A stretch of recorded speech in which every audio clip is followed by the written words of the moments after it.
Artists, now that our Pointillism snowman has dried, we can now add details with some crayons. So what I want you to think about when you're doing the details for your crayons is you can design whatever you would like for a hat, for a scarf, if you wanted to do colorful buttons.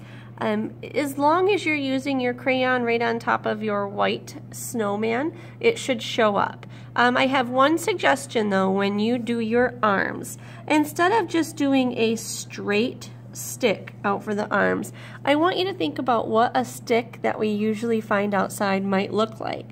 And those sticks are usually kind of crooked. And we can, give some lines there for the hands of the snowman. And, you can have them facing different directions. But I just want you to remember that when we find sticks outside for snowmen, they are very rarely just a straight stick. Some things that you might want to think about adding would be eyes.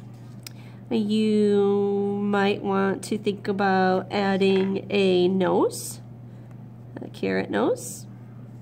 You might want to think about adding a mouth to your snowman. And then if you wanted to do buttons or a scarf or a hat, you could add those now.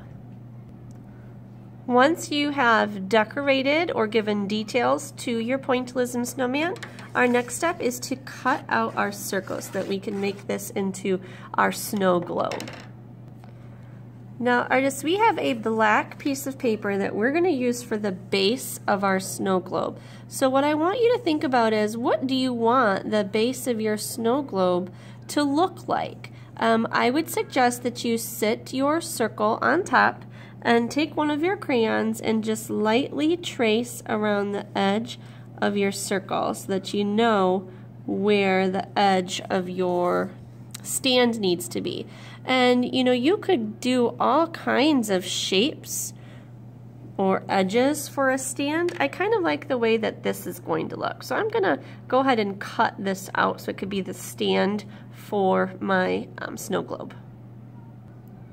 Once we have a stand for our snow globe, we're going to take our background paper that we made earlier and we're going to pick a spot. Now it can be horizontal, it can be vertical, there really is no right or wrong way to place this, but what we want to do is make sure that the base touches the bottom of our paper. So our snow globe could be here or it could be here. We just don't want it floating in the middle of our paper.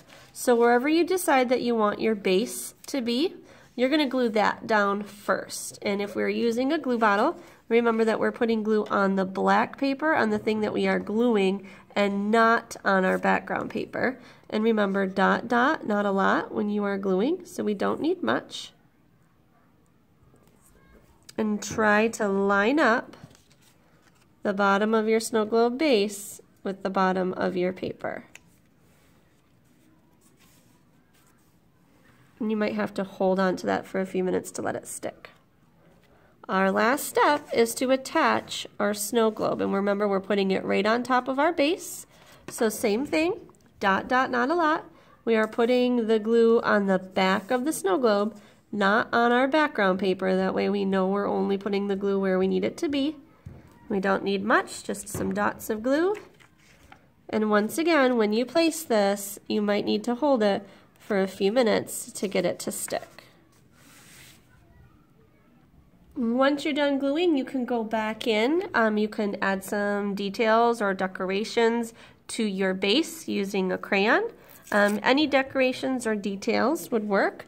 You can just add some small details. Those construction paper crayons will show up really well on your construction paper. So you can just add whatever details that you might want to put.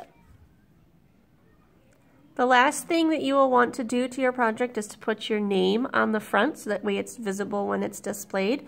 There are a few different places that you could put your name, and you're going to use a skinny fine point Sharpie so that way it doesn't take up too much room on your project. I would recommend either writing or signing your name here in the lower right hand corner, or you could even sign it in the lower right hand corner of your snow globe. Either way works. But remember that we want the focal point, which means we want people to see our artwork first, not our name. So when we write our name, we want to make sure that we're kind of writing nice and small so that we can still see our name, but it's not the first thing people look at when they see our artwork. And you have just created a Pointillism snowman in a snow globe.